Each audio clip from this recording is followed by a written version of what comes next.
interview mo ba ngayon, araw na to? Aba anak, napakaganda mo naman at swerte mo naman.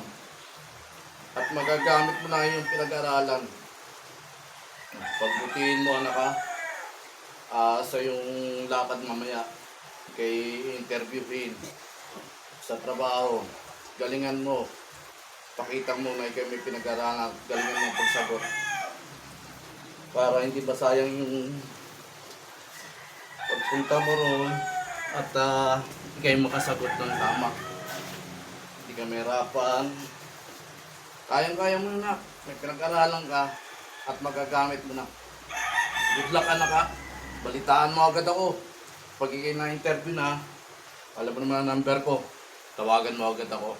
Habang nagdadrive ako ng jeep, tawagan mo ako pag natapos na interview mo. Ha? Sige, ingat anak. Pag mamaya, at ako'y babiyahe rin ako. Pag biyahe ako ng jeep, babiyahe ako ng jeep. Pati kayo mag-ingat, maulan, umuulan ha.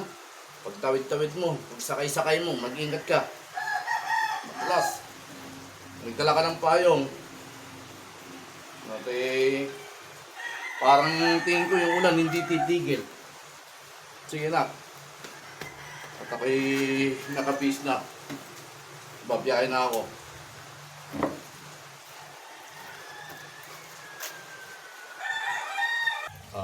Aalis yung aking anak. May interview siya sa trabaho. Swerte naman pala rin, matanggap naman siya sa kanyang ina-applyan. Makapasa naman siya. At tayo naman na ibabiyahe. Paalam, wala yung kabuhayan.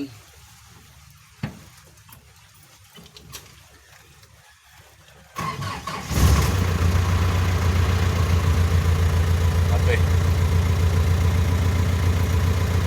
Habang nagpapaint ng kape ng jeep, kakapin na.